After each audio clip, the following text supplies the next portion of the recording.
এক মসজিদে হয়েছে, এখন আমার মসজিদে তো লাগবেই, ওরা 5,000 দিছে, আমরা 10,000 দিয়ে এতেকাফ করাবো। কোনো একটা মসজিদে যদি কেউ না বসে সবাই গুনাহগার হবে, এটা মনে করে আমরা মোটামুটি জোর করে যে ভাই আপনার 5,000 টাকা দিবে, এরপর আপনি এতেকাফ করেন। এতেকাফ আসলে কারা করবে, এতেকাফ কারা করবে এটা অত্যন্ত গুরুত্বপূর্ণ। আমরা মনে করি যে ধরে খুবই আদর আপ্যায়ন করে অন্তত একজনকে আমরা এতেকাফ করিয়ে দিই, যেহেতু এটা সুন্নতে মুআক্কাদায়ে কিফায়া। এতেকাফটা আমরা বাংলাদেশে এতেকাফ যারা করি অনেকে না বুঝে আমরা এতেকাফ করি, জোর জবরদস্তি করে এতেকাফে বসানো হয়। এতেকাফ কোনো জোরের ইবাদত না। আম্মাজান আয়েশা সিদ্দিকা রাদিয়াল্লাহু তাআলা আনহা থেকে বর্ণিত হাদিস, রাসূলুল্লাহ সাল্লাল্লাহু আলাইহি সাল্লাম ফি আশরিল আওয়াখির মিন রমাদান, রমজানের শেষ দশকটা, কানা রাসূলুল্লাহ সাল্লাল্লাহু আলাইহি সাল্লাম ইয়াতাকিফু ফি আশরিল আওয়াখির মিন রমাদান, রমাদান থেকে নবীজি সাল্লাল্লাহু আলাইহি সাল্লাম শেষের দশকটাকে এতেকাফের জন্য বেছে নিতেন এবং নবীজির শেষ সময়টাতে একবার এতেকাফ করতে পারেন নাই, পরে তিনি এই এতেকাফটা আবার করছেন। এতেকাফকে এত বেশি হায়াতে গুরুত্ব দিয়েছেন, রমজানের অফুরন্ত সুযোগ পাওয়া, আল্লাহর কাছে নিজেকে সঁপে দেওয়ার অনন্য সুযোগ এতেকাফের মধ্যে। এই এতেকাফ করবেন কারা? এই এতেকাফ করবে যাদেরকে আল্লাহ রাব্বুল আলামিন তৌফিক দিয়েছেন, যাদের শক্তি সামর্থ্য আছে, তারা এতেকাফ করবে। এতেকাফ এমন একটি ইবাদত, যেই ইবাদতের মধ্য দিয়ে আল-লুবথু ফিল মাসাজিদ, মসজিদ সমূহের ভিতরে আল্লাহর গোলামদের অবস্থান বেড়ে যাবে এতেকাফের সময়। ফি ওয়াক্তিন মাখসুসিন বিনিয়াতিন মাখসুসা, নির্দিষ্ট সময়ে নির্দিষ্ট নিয়তে এখানে বসা থাকবে। উদ্দেশ্য হচ্ছে আল্লাহর নৈকট্য অর্জন। স্বাভাবিকভাবে হাঙ্গার স্টে, দীর্ঘ সময় ক্ষুধা পেটে, ক্ষুধা থেকে দেখবেন একটা মুরগির বাচ্চা ফোটার আগে বাচ্চা কিভাবে ফুটবে, এজন্য মুরগি ক্ষুধা পেটে চিৎকার করতে থাকে, ডাকতে থাকে আল্লাহকে। এই তার যে আল্লাহ রাব্বুল আলামিনকে ডাকা, নির্দিষ্ট সময় অবস্থান করা, এই ডিমের উপরে তা দেওয়ার কারণে কিন্তু ডিমের বাচ্চাটা ফুটে। এই তা দেওয়া থেকে যেটা 19-20 হয়, ওই ডিমটা নষ্ট হয়ে যায়, তা আল্লাহর দয়াটা তখন চলে আসে।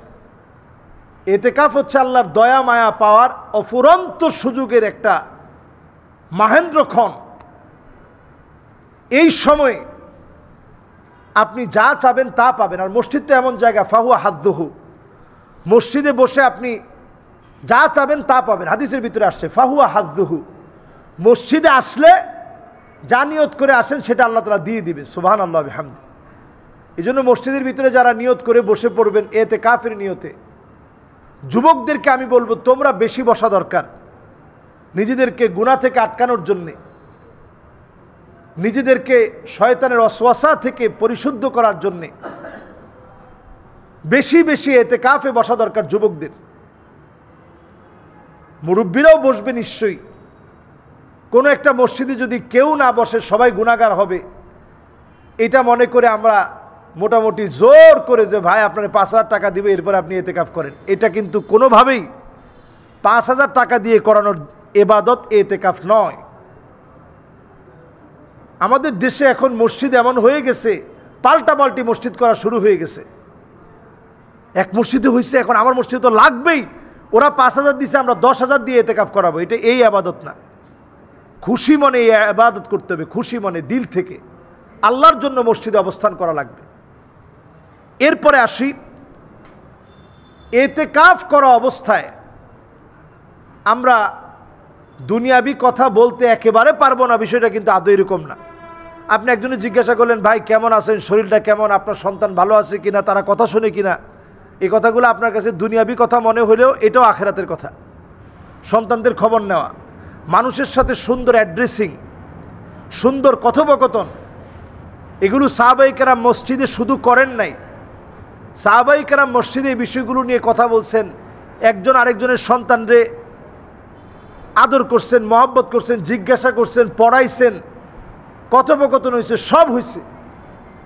আমরা এটাকে কঠিন বানিয়ে ফেলেছি। আমরা কঠিন বানাবো না, এতেকাফ খুব সহজ। আপনি অন্য সময় যেমন মসজিদে আসেন এরকম আসবেন। হুজুর 10 দিন পারবো না, তাইলে কি হুজুর মসজিদে বসে এতেকাফের নিয়ত করা যাবে কিনা? রমজান মাসে এটা নিয়ত করবেন না, অন্যান্য সময় নিয়ত করবেন।